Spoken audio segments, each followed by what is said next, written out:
Hello my fellow movie lovers, I know it's been a minute, don't be mad at me, I was lifing, but I'm really excited to talk to you about this new thriller on Netflix, directed and written by Nathaniel Martello-White. Welcome to our home. The Strays follows a biracial woman living the perfect suburban life until two strangers turn up to turn her life upside down.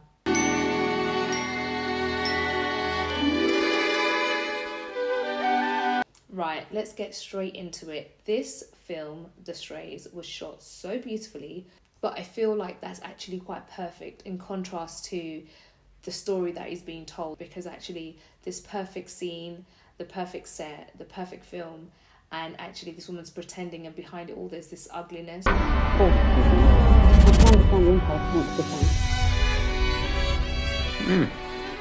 Cute. Gross. And Ashley Madekwe, honestly, girl, you killed it. I felt like she was perfectly cast for this role, bringing in that kind of conflict of identity, who you are, who you're trying to be, who you're trying to portray. She hit the nail on the head. Wonderful morning. Isn't it? You're practically one of us. Practically. One of the main things I loved about The Strays was the subject heading. I feel within the black community it's definitely something that we talk about, and I'm sure other ethnic minorities do. Often trying to fit in and adjust in the Western world, coming from other backgrounds. What happened in the past, me? The scary thing about this is the need or the urge to erase your identity to fit in your environment, for peace or for an easier life, or, you know, as she was doing, white passing. And we often talk about white passing in history or past tense, but actually there's a lot of people that do it. Something that has plagued ethnic minorities, and it's actually really sad. Someone's there, can't you see? What are you talking about? Someone's coming! What is wrong with you tonight? There are people out to hurt us. Out to bring violence against us. Watching The Strays, I really felt sorry for her husband and her two younger kids, as I felt like she robbed the two younger kids of their identity, and you could really see them trying to fight and look for who they are, where they come from, because that's a big part of their life that she's hidden, and the fact that they know she pretends not to be is even more heartbreaking. Honestly, I don't know how mentally you recover from that, or you come back from that, because imagine you growing up within that environment. I mean, and then the husband, it was really unfair because she didn't even give him the option. She took away that option and then kind of condemned him for it, which was very, like, really unfair, because you hate yourself. You're now projecting that.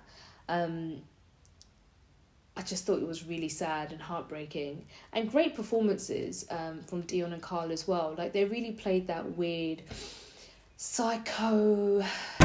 Who are you? I'm sure you want to go through with this. Of course. I wish we could know or learn a little bit more about Dion and Carl.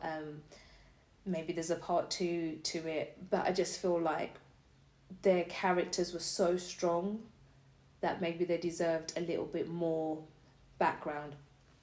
Maybe that added to the mystery, and maybe we didn't need to know. We just knew that they wanted their mother, they wanted this relationship, and the fact that she just continued to reject them, bloody heartbreaking.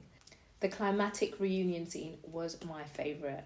Honestly, full of energy, intense, stress, the water running in the background, the camera tracking and panning around the table, all the characters, stress. Run and run.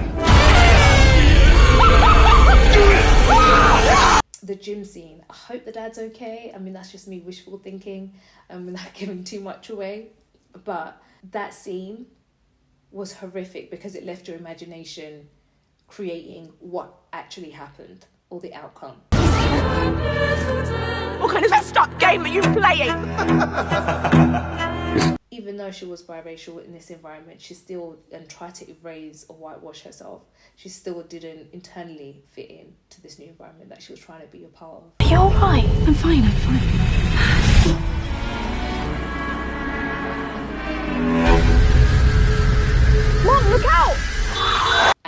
one of my favorite things has to be how it ended. Like, that was gangster. And honestly, it ended how it started. Like, she is all about her. That when the going gets tough, she gets going.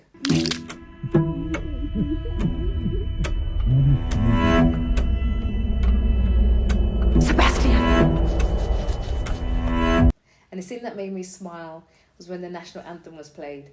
And yes, you guessed it, Giggs talking the hardest. Honestly, it's like an injection of blackness every time that song is played. It gives me so much black energy, just exudes blackness. A